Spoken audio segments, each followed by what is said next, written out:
just because we had a lot of folks say that they could make it today, but they were really interested in the topic. Okay. Are you two good? Or is there anything you would like to add before we get started? Fantastic. So we've kind of divided the conversation into three general areas. So the first, we're going to talk about things that are actually working really well right now, or things that, we've had really positive experience with. And then we're going to go focus on some of the challenges or the opportunities that we have. And then last, some areas where we could be focusing more of our attention on. So I'll be starting off with the questions, but feel free to add in or to, engage in any which way that you feel comfortable doing so. So let's start. Just what generally is working well right now for early childhood educators and those working in the system? I don't mind going first. I'm super curious about your inquisitive approach, though, Rodan, so maybe a conversation later. Thank you so much, Susan, for this invitation to the conversation. The needs of ECEs in a successful $10 a day program is a really interesting topic for AC.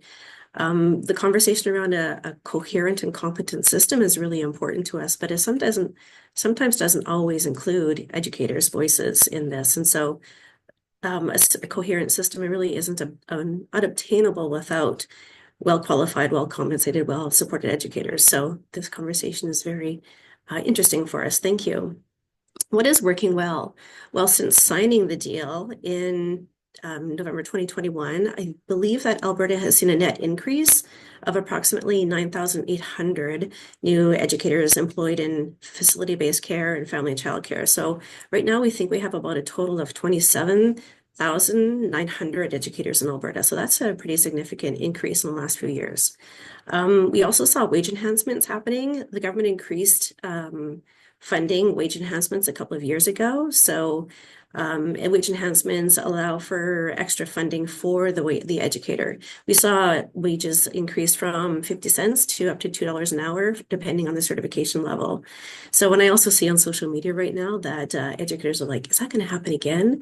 So we see that there's an appetite for increased wages. The wage enhancement system isn't the best model for us, and we'll talk about that a little bit later, I believe. But yeah, so those are a couple of things off the top of my head that are working well. Thank you for that, Mary Frances.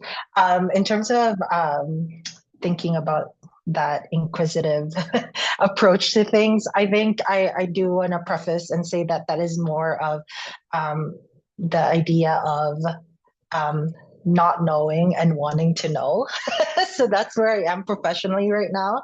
I also do want to preface that my position for today in this conversation is not necessarily someone who is a post-secondary instructor, but rather someone who's worked in the field. And so my hope for today is to gain perspectives of early childhood educators in the field, but to also share my experience as someone who has worked as an early childhood educator for the most of his career. I'm new to being a post-secondary instructor, and so it's kind of interesting to be in both sides.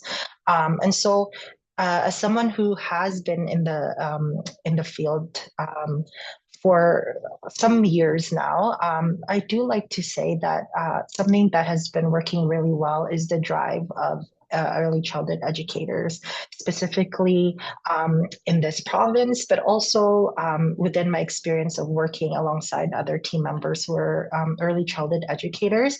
I think the early childhood educators they have opinions, they have voices, and they want to be able to be heard, right? And they are passionate, and they want to work towards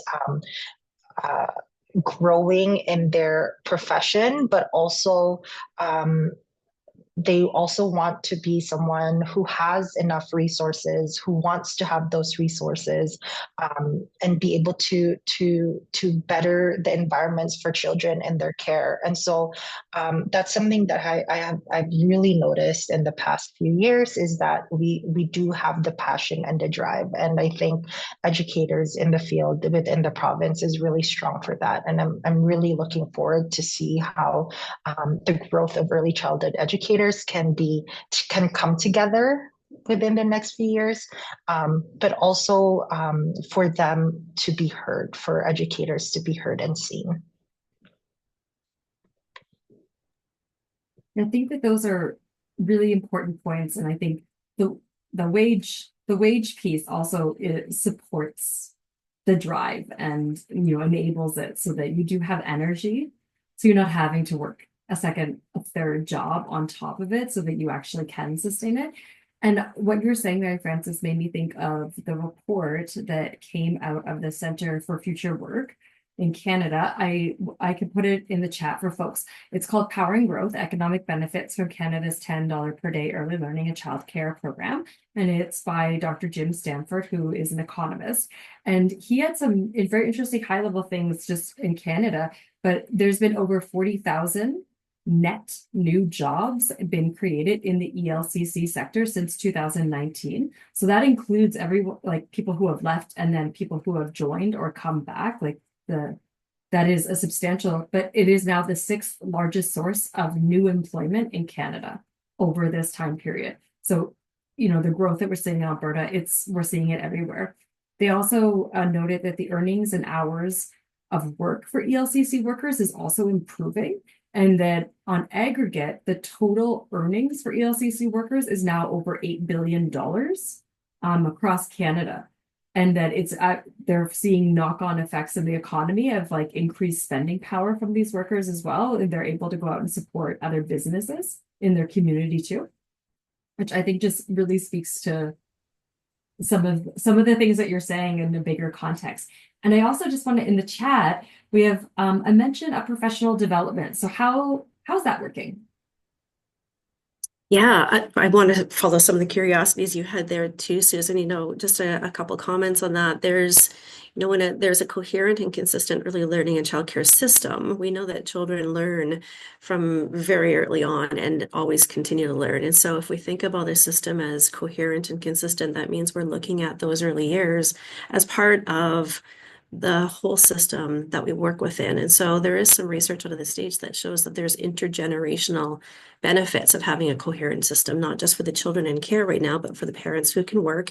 And then later on, generationally, second and third generation, the impact of having a stable, consistent early learning childcare system. So I've read parts of that report, but I haven't fully dug into it. So, and Rodan, kind of what you're saying about the drive, we also hear that from educators, how highly motivated they are to be with children. And so how do we make sure that that's well supported? In terms of professional development, we've seen quite a bit increase in investment in professional development and early learning and release time funding. From what we understand, there's approximately 10,000 early childhood educators who have accessed professional development and release time funding over the last couple of years, totaling $14.5 million. That's a real significant in the knowledge that's happening in this sector. This amount also doesn't include some of the extra funding that ECE provides to Theory to Practice series, or ARC does for some of the leading through pedagogical practices. I think the most unique components of the funding for professional development in Alberta is one, the release time funding that actually pays educators for their time. It shows that their time is valuable, that is worth something. And from what I understand of talking to other delegates, like in Australia, the release time funding process is very unique to Alberta. So I think that's something that we need to invest a little bit more into. I think the other thing that is a little bit more unique in Alberta is that the money is educator focused. It is funneled through the program and the owner operator and agency. However, it's not a block amount of funding that is provided to the program. The educator gets to choose. And so there's autonomy, there's professional learning pathways that they are allowed to access. So I think that's really impactful for the educator. The other is that it's created opportunities for service providers to create more opportunities for evidence-informed practices that they're teaching about. We're seeing more focus on children's rights, loose parts, culturally relevant approaches like the Spark Guide that just came out. So evidence-informed practices really seem to be on the rise, which is really amazing. Yeah, we're hearing that the evidence-informed practices that their educators are engaging in is really validating them as practitioners. I do like to echo that to Mary Frances. I think I'm where I'm at right now because I have taken those opportunities and also accessed those funding for myself. So I did complete my education with those fundings available for me. So is that tuition funding as well as the professional development? Like, are those working together and or not? Like, what's going on with that? So it did go towards my tuition, right? So it can be used towards your tuition. So the support that I gotten from my director at that time has really made it easy for me to access those, and so it went towards the education, so my tuition as well. Yeah, we're seeing that not as good statistics around tuition supports because it's often held by the post-secondary. But we do know there's been some very targeted funding towards specific communities. So what we would hope for is a little bit more universal access for post-secondary, public post-secondary for educators would be our wish. And I do see a question in the chat, and I was just wondering, a lot of the professional development is offered in the evening and on weekends, and it does, it does take away from people who, they have lives and they're very busy. So how about that? So is is everyone able to access it, or are there different ways that maybe we could think about doing this?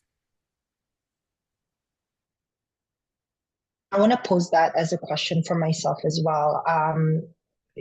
Having the position of thinking about what early childhood educators need, I think that's definitely something that needs to be considered moving forward, because we do want to make sure that, we have that work-life balance.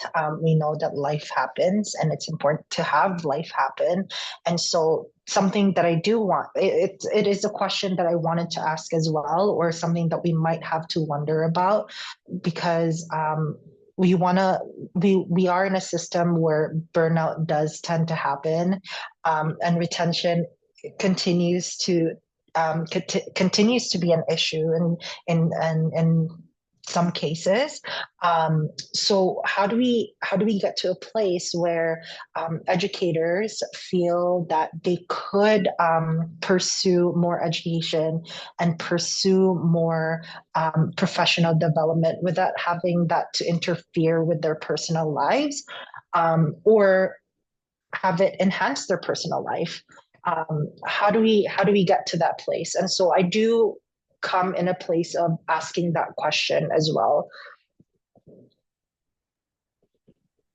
That question is actually super interesting. Just this past weekend at the ARC National Child's Day Conference, I had a couple of conversations with owner-operators and educators, and I think respecting educators' time and energy and money and work-life balance is absolutely critical. Right now, we're in a system where evenings and weekends are the best option. However, we do know that even just a couple of years ago, if a program were to suggest closing for a day for professional development was unheard of, and now it's not. So I think socializing what's necessary and what's expected for educators, providing for professional development from programming, from a systems level, those are things that we can consider. And if it was unconscionable a couple of years ago, because how could we close? It is now socialized that is there possibilities within that to have PD days embedded. Yeah, and so another question that could arise from that too, Mary Frances, is that if night evenings or weekends are not something that's an option for those educators, have educators feel that they have growth in their work or in their profession during the week, right? How do we make sure that they have that opportunity that's the same for those who are taking those opportunities in the weekends and evenings? Um, I I would be interested to know like how we, as a system, we could approach that and how educators can continue to grow within their work hours or within the time that they have that is dedicated for work or professional development. It does feel like it has to be a system thing, that it has to be like, this is something that we establish. Because if you think of, the education system, it's normalized that you get a calendar at the beginning of the year. These are set days that everything is going to be closed, or it's going to only be open for half the day, or we're not going to have all the services provided. And it sets the expectation that this is part of, accessing public education. This is part of how the system works, and this is how we ensure everyone's taken care of. Because I think that, it is difficult for individual providers to, have to bring in sometimes these changes, even though the changes completely make sense. They're supported by evidence that we have that this is how it should happen. It can be a very difficult conversation because parents, have to find alternative care or alternative arrangements. They do manage with school, but often it's childcares that are, making up for those arrangements. So I wonder, there's a comment about like, a small community, it's hard to talk to parents about this. I wonder if there might be organizations that could set up day camps that might run while a daycare center closes, and there could be rotations that happen.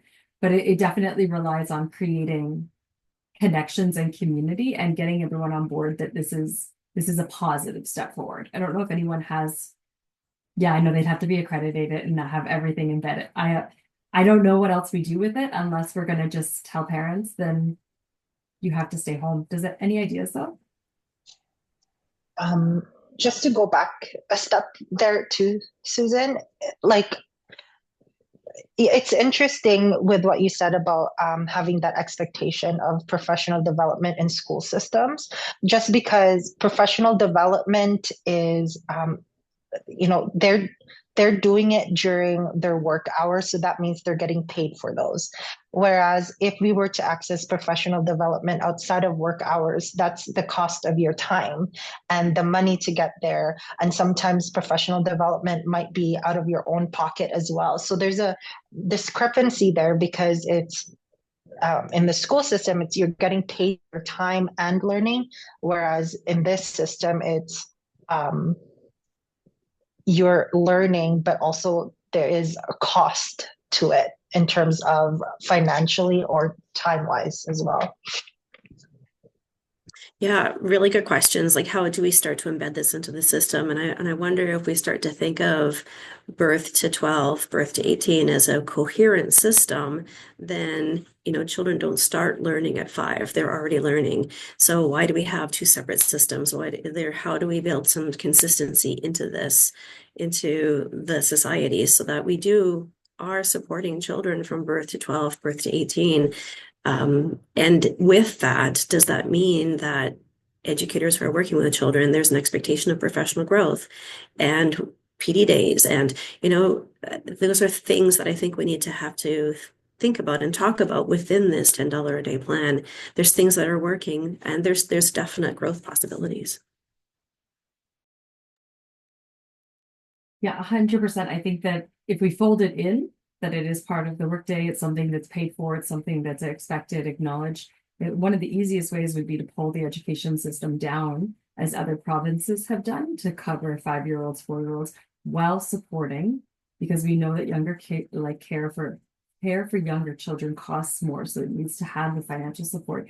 But we need to actually enable it, because I think it'd be really hard to make any of the professional development mandatory if we're not providing the support structures and actually enabling people to do it, and they feel supported that this is something that they can actually tackle as well.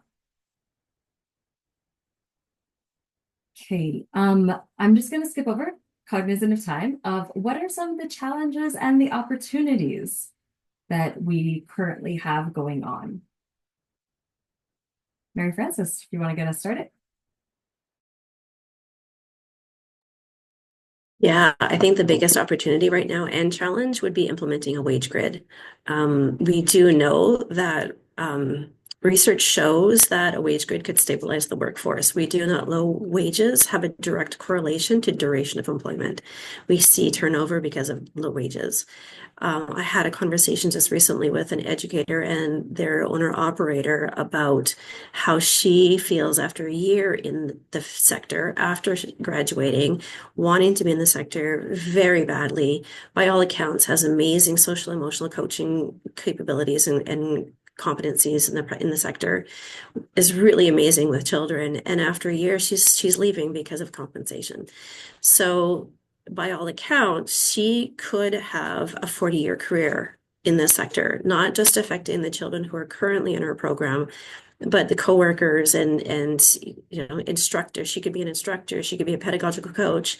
We're losing a 40-year career with her leaving. The owner operator has done everything they can to create a supportive workplace, but it's the wages that are making her leave. So we're not just losing her, but we're losing her legacy. So a wage grid could stabilize the workforce. We're seeing it happen in PEI. By all accounts, it's working out there. We see research coming out of Texas that if you do a 25% increase in wages, you see a 50% decrease in turnover. So a wage grid, I think, could go really far. I think that connects to the idea of having educators who have the drive, right? We have really excited educators coming into the field, and how do we sustain that? And I think that idea of having a wage grid can definitely support that in many ways. Um, and I think it comes back to that idea of being valued, right? I think educators want to be valued and they want to be seen as professionals and not someone who, like, things like words that kind of diminish their work that they're doing. You're just, you're a babysitter, you're all of those pieces. And that's something that kind of resounds in many early childhood educators, is that that's kind of they often have to prove themselves out of that they're so much more and that they're capable of so much more. And I think, first of all, having that wage grid can definitely um, enhance their value as educators, being seen as someone who's professional and capable and strong in what they do. And so I definitely agree with that, Mayor Francis. Yeah, I would echo everything you just said, Rodan. It's, being educators want a wage grid because they can see their value in it. They could see an investment in their career over time, that if they do invest in their career, they do professional development, they stay for a while, they can see an increment. I hear far too often about educators who have been in this sector for a decade and still earning minimum wage. So what is that value behind the experience that they have? So we know that educators want it. Owner operators, when we did focus groups last year, have an appetite for it. The challenge would be funding it. We do know that it's a giant price tag. But I think considering the impact on retention, it would probably be worth it. And in case anyone missed it, we did a post on this a few days ago that Alberta is one of 2 provinces that hasn't committed to a wage grid for ECEs.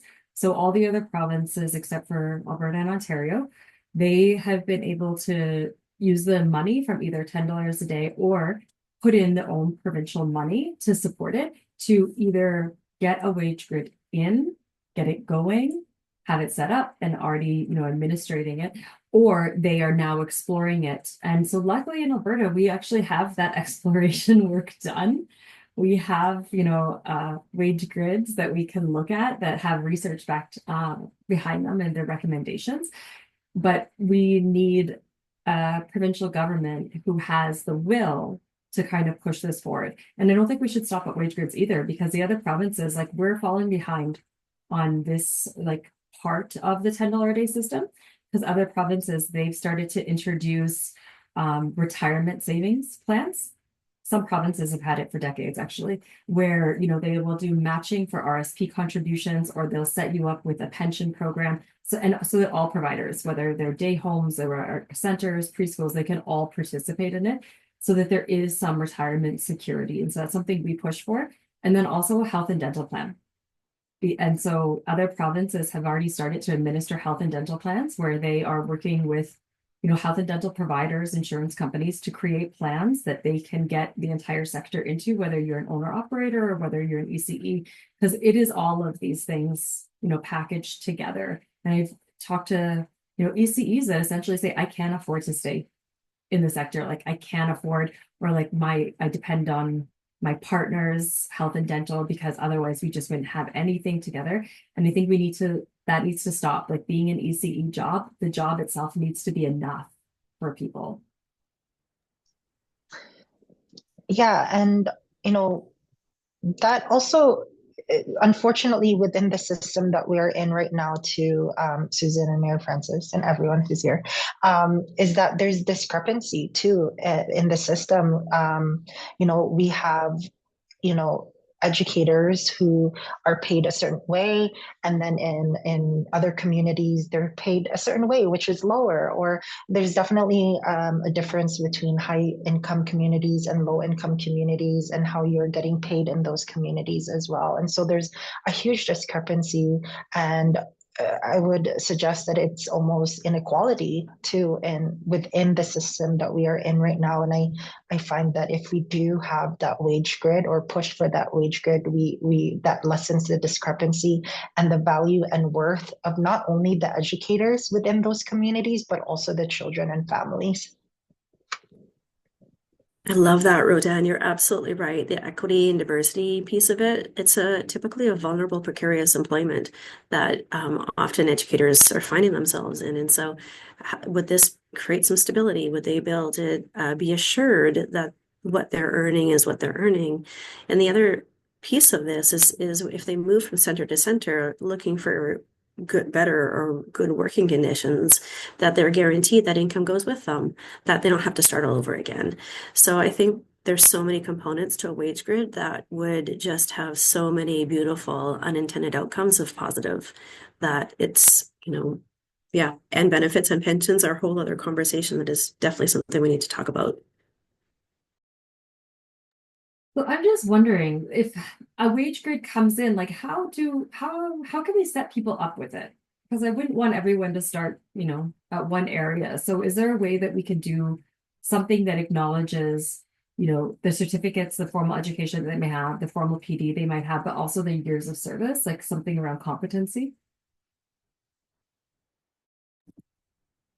Yeah, ECE actually worked on a competency-based model a couple of years ago, and I think it would be a really good foundational support system for the wage grid, because it would show what are the competencies that an ECE1 could exhibit and should exhibit. What about in level 2, level 3? And so I think it could be a foundation for the wage grid to show how to move up the levels, not just through education, but what is their experience worth?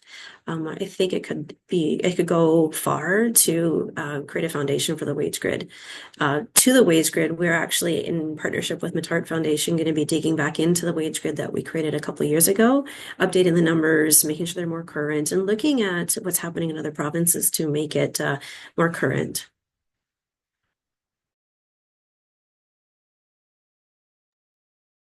And also one of the things I was wondering is we're talking about like training and how we're preparing people for the workforce. Pre-service training. How's pre-service training going in Alberta for ECEs?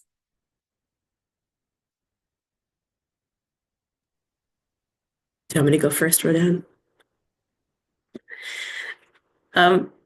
Pre-service training is kind of complicated.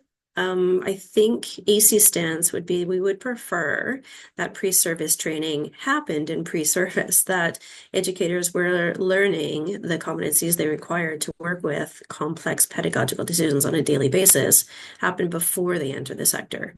That's not the system we have right now. So we want to make sure that ECEs with level 1 orientation are well supported so that they can see themselves staying, that they can see themselves growing, that there is an expectation that they level up. Level 1 was never meant to be the certification level. It was always meant to be temporary as an orientation. So we would like to see some re-examination of level 1.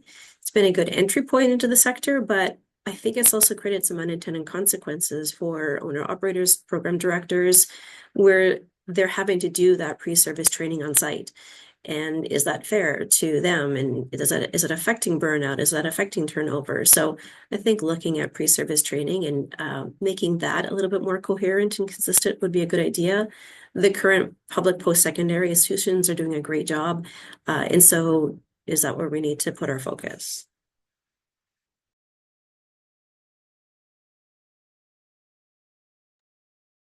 Anything on pre-service training? Yeah, I I do want to echo that what you said, Mary Frances, around having educators coming into the sector knowing already, you know, the values and philosophies that educators do need to have to work within the sector. You know, I I didn't know a lot about early childhood coming into my education itself. I came into the program thinking that it would be just like school systems would be, professional schooling. I'm sorry, formal schooling. Um, and so without the training and the education that my instructors and professors has given me beforehand, I wouldn't have been able to have the drive and the passion working in the field. And so I think there's definitely an importance of sharing, at least understanding the philosophy and values of early childhood, in order to provide quality care and education for children. Rodan, I want to go back to something you said at the beginning about drive and motivation to be in the sector. And I'm curious, when you went through your schooling, if understanding the theories and the philosophies and some of the science behind the work, did that help validate that motivation and that drive? It helped validated it, but it kind of sparked it, I would say. I I didn't have a lot of understanding of the value of having early childhood as a place of, children begin to learn when they're young. Based on my experiences in my childhood, I never attended daycares or childcares and preschools when I was young, and so I didn't really realize what it was. It was interesting for me to register into an early learning and childcare program because I was curious about child development, but I didn't know the theories behind providing emergent curriculum or philosophies in which we really look into our own personal philosophies and pedagogical practices. But I would say that the support that I had from my instructors has really sparked that drive within me. And I think it's really important for everyone, not just for some and not just for most, for everyone to have that experience of having that spark to support that drive and passion and to kind of enhance that desire to work and with children and families. I think that only increase my questioning, inquisitive nature and also my drive to want to know more and to work with the children. And so I think professional education is something that I do want to advocate for. And there's been some really innovative programming, I think, around pre-service training. Like I think about 3 of the innovative programs that are currently happening right now. One with the Calgary Immigration Women's Association and Bow Valley and some of the collaborative work they've been doing to help new families, new women coming into the country with an increase in their certification levels. They've had some great success there. Child Development Day Homes in Fort McMurray and Portage are doing a beautiful collaboration on supporting the educators in their centers and their as family and childcare providers to increase their knowledge and skills and competencies to create high quality programming in their program, in their centers, in their homes. So it's really, from all accounts, a really collaborative, fabulously supportive program. We're also seeing an innovative project between the YWCA of Northern Alberta and MacEwan University to help increase certification in some of those rural and remote areas up north. So I think there's some innovation that can happen to help support pre-service training and some of those goals that you just described, Rodan. Yeah, I also want to echo what I think Nida has mentioned in the chat here. She said that they said that I like the idea of pre-service training opportunities, but for educators and also for owners and operators. Do you have any comments on that, Mary Frances or Susan?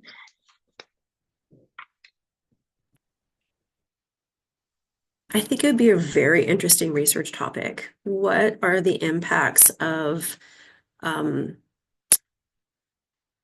ownership, operatorship, when they may not have the certification behind them or the credentials behind them?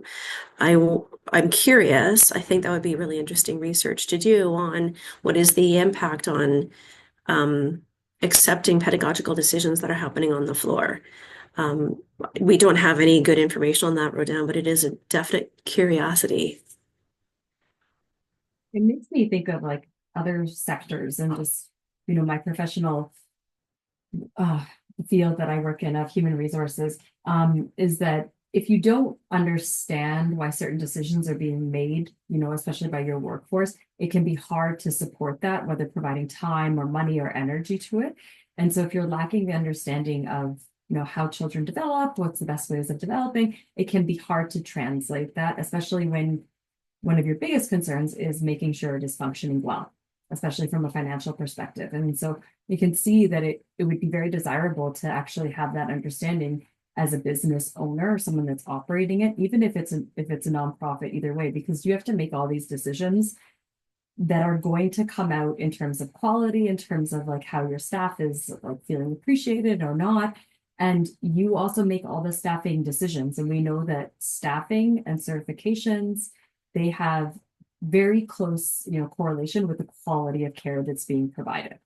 So it may look like these decisions that look like financial numbers on a paper, like you may not understand how they are going to play out if you don't actually have that knowledge. And when I was thinking of the pre-service training, I was also thinking it from a human resource perspective, is that if you don't have adequate pre-service training, you're really not setting anyone up for success.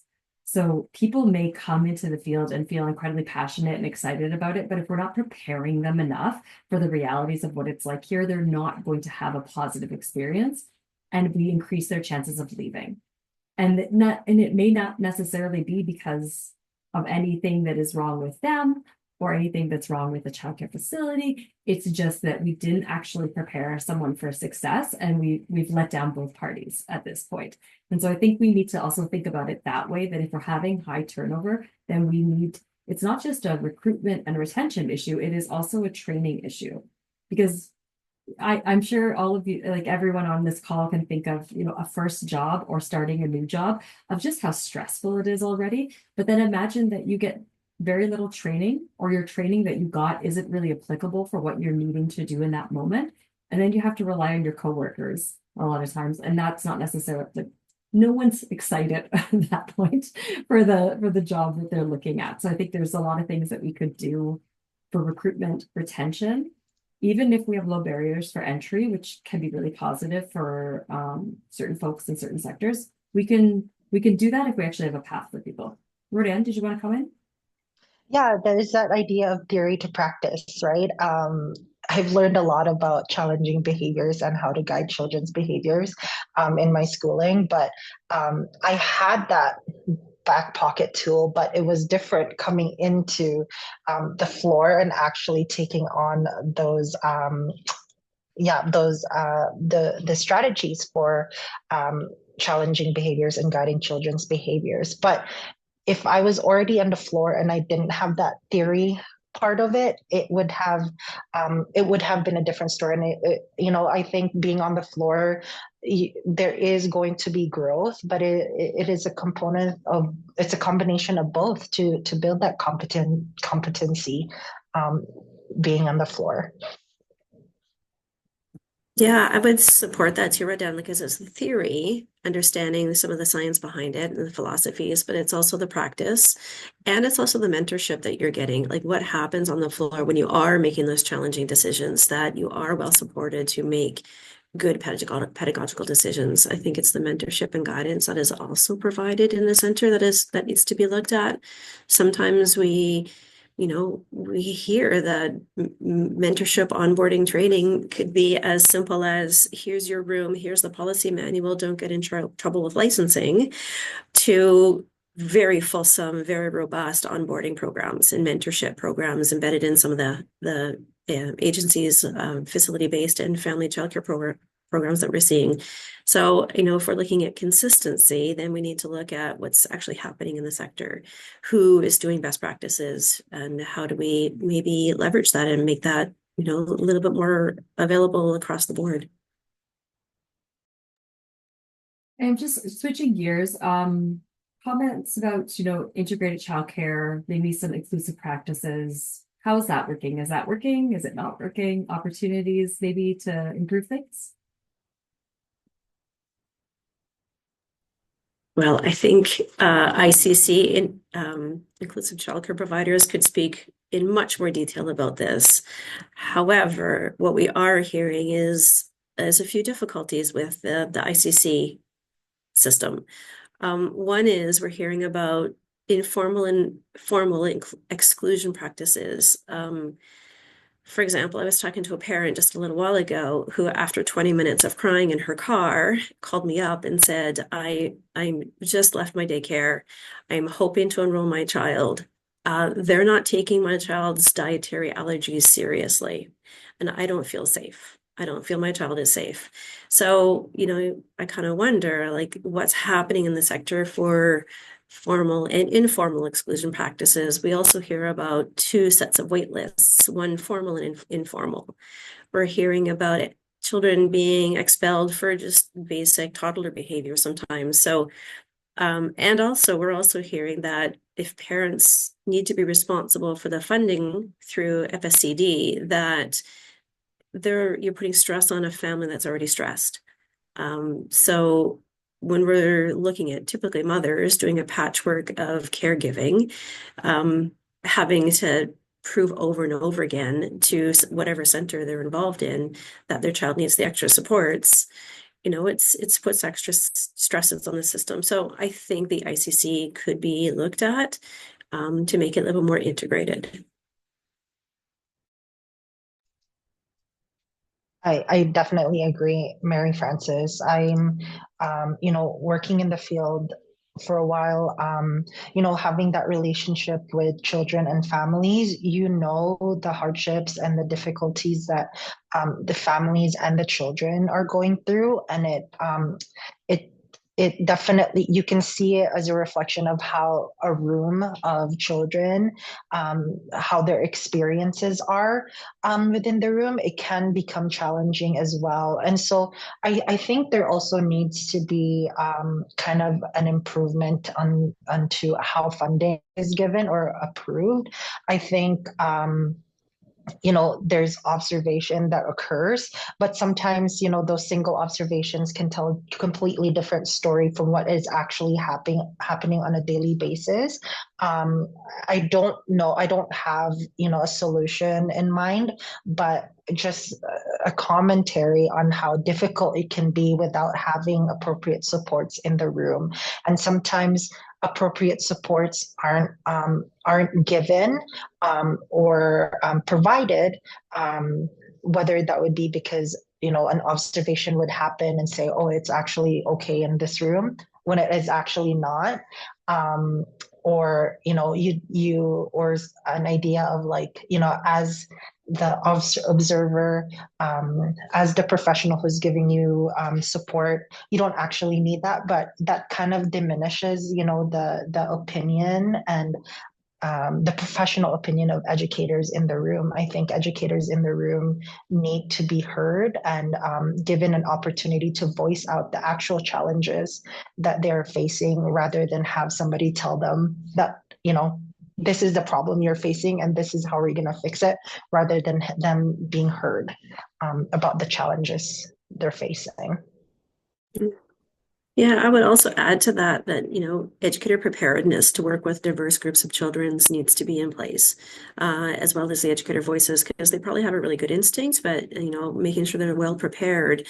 Also looking at inclusion as not just an identified disability, but understanding the needs of various groups of children. GRIT has a beautiful ACEP model that works really well, understanding large groups of children and then diminishing or making the supports a little bit more dynamic and inclusive for the children who need it. Ratios we need to look at to make sure that they are supportive and not adding difficulties to a group. Yeah, so I think there's some work to be done. So we are just coming to the end kind of, and I wanted to just have, this is like a big question, so take your time with it. Basically, what functional changes could we actually make as we're building, our $10 a day system in Alberta that would help ECEs? And do any of those also hit on worker voice, which is something that we've been saying is like, how do we get ECEs to have a voice and how do we amplify it? So embedded change, functional changes that we could do, and ECE voice. For me, so that voice that educators have, I see all around that there are resources available for educators already, and there's organizations that advocate for educators. But I think the issue is that educators don't really know where to go first. And where they can be directed to. There's an overwhelming amount of information and leaders in the field and organizations in the field that support educators. But I think educators need to be guided about where to go first. If they have specific thoughts or issues or problems or professional development that they wanted to look at, where do they go to? I don't think that's necessarily distributed or shared amongst educators, or I don't even know if educators know where to go first, right? For example, Mary Frances AC has a wonderful list of supports and organizations in their website, but I hope that educators know to go there, right? To see where that's at. But I don't know if they have that information to go where they need to go to be supported.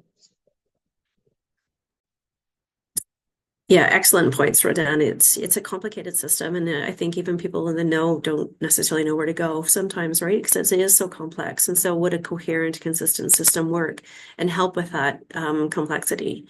AC is trying to do a better job of amplifying what we do, and so the educators are very aware. Post-secondary sessions that we do, getting out into the field and doing community engagement. I think there's a couple of different ways to answer your question, Susan. I think functional change would be wage grid. That would be hugely impactful. Looking at pensions, looking at benefits, looking at a competency-based model, looking at inclusion practices. I think those are the systemic things that we could look at. To your question about ECE voices, like ECE amplifies the voice of ECEs, but ECEs aren't voiceless. To Rodan's point earlier, they're highly motivated to be in the sector. They're highly motivated to work with children. When we go out into the public and ask them, what are your motivations to be an ECE? And they're very clear about why they're in this role. They understand the complexities of their work and how hard it is. They're absolutely up for that role. So I think in terms of an ECE and what they can do to help support this is really understanding your practice, being able to speak well about what you do, why you do it, and how you do it. What is the theory and evidence-based, evidence-informed knowledge that you can bring to your practice and tell everybody about it? That's I think the best way we can get a groundswell. I think ECE voices are very strong. And I think that's wonderful. I think that is an amazing place to start. I, I, however, I do think that sometimes educators feel siloed within their own centers or within their close communities. And I wonder if we could strengthen that voice if we were to form a community together with one another, and if there was a system that would support communities to come together rather than having them look for the communities. What if we have a system that encourages that so that they're not feeling siloed and so that we can make that strong voice into an even stronger voice? I think that would be very impactful and very empowering. I love that, Rodan, because I'm hearing an appetite for that. You're absolutely right. Sometimes rural and remote are very siloed, isolated. It's vulnerable and precarious employment. So yeah, how do we build those networks so that they do feel heard and supported? I'm hearing an appetite for that. And I think there's levels to it as well of learning, what happens outside of your center. Like what happens at other centers, what happened in other education, pre-service training, what happens in other PD. And it all relies on community that is created. Unfortunately, we're asking people that are already very tapped out, make some more community. But also in that there's strength. And then I think from like a policy level, also understanding what other provinces are doing.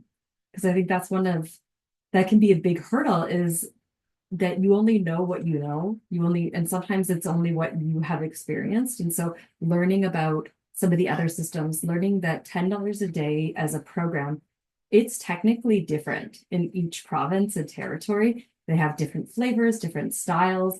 And so I always like to also remind folks that Manitoba has had retirement and like savings plans since 2010 is when they brought it in. So like it would not be like it's been around now for over 10 years that this is a need and we need to do something for it. And there's a lot of different models out there for how it's done to make sure that everyone gets supported.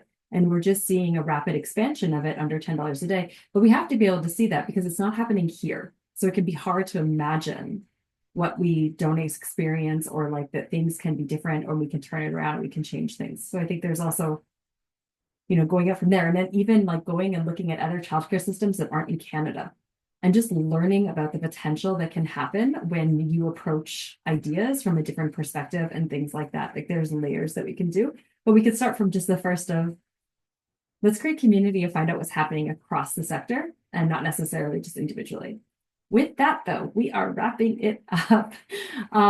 So I'm just going to say thank you for everyone for coming out. If you want to see more things, please follow us on social media.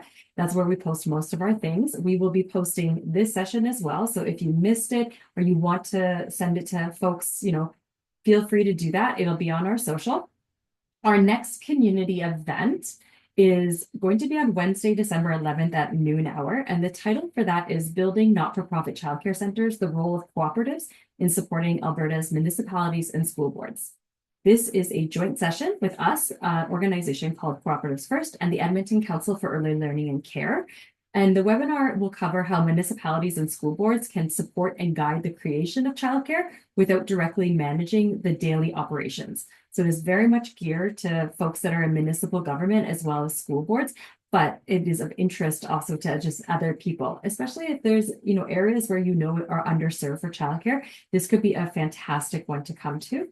Otherwise, keep joining us for some of the 10 days of action because we will have we'll have a pre-recorded session coming out later this week that's just about advocacy and some really simple steps of getting started wherever you are and how you can actually amplify your voice with your own advocacy. So with that, thank you so much for joining us. And I hope you have a fantastic day and you stay safe out in the cold. Thank you. Bye, everybody. Thank you.